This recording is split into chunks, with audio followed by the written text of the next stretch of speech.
সংগ্রামী তৌহিদি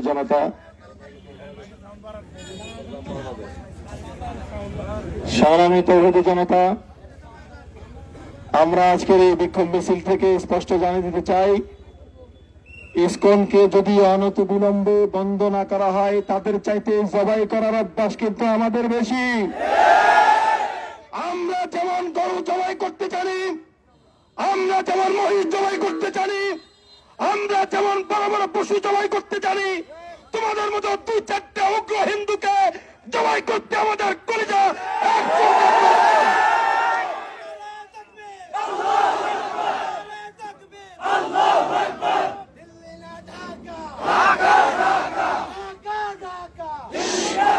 সুতরাং আমরা স্পষ্ট বলে দিতে চাই, আমার পবিত্র মাটি দেওয়ানগঞ্জেও ইসকনের সদস্য আছে, তাদের কার্যক্রম আছে, আমরা চিনি। এক চুল ছাড় দেওয়া হবে না।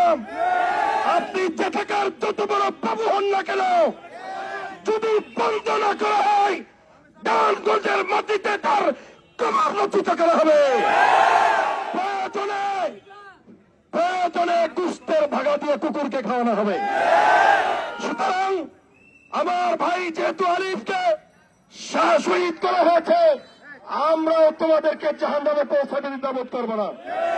আমি সরকারকে জানাতে চাই, সারা বাংলাদেশ থেকে যেই আহ্বান আপনাদেরকে করা হচ্ছে, অনতি বিলম্বে যদি ইসকনের সমস্ত কার্যক্রম নিষিদ্ধ ঘোষণা না করা হয় এবং ইসকনের যেই সদস্যগুলি এই আক্রমণ চালিয়েছে তাদেরকে গ্রেফতার করে উপযুক্ত শাস্তি দেওয়া হয়, সারা বাংলাদেশে জবাই শুরু হবে, জবাই শুরু হবে, জবাই শুরু হবে।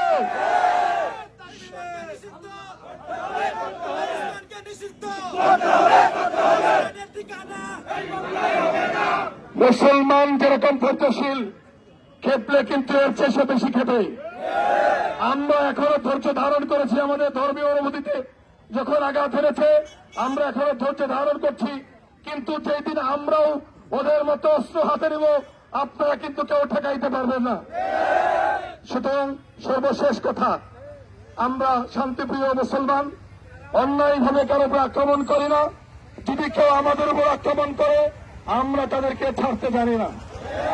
ইসকনকে অনতিবিলম্বে নিষিদ্ধ করুন। এবং ভারতের ব্যাপারে আমরা শেষ কথা, ভারত যদি মনে করে আমাদের এই দেশকে তাদের গোলাম বানিয়ে রাখবে, তাহলে ভুল করবে। তোমাদের 7 সিস্টার ভাঙতে বাধ্য হবে।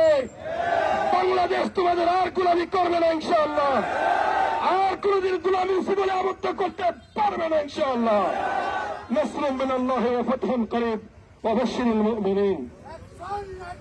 Direct action, direct action, Dhaka Dhaka,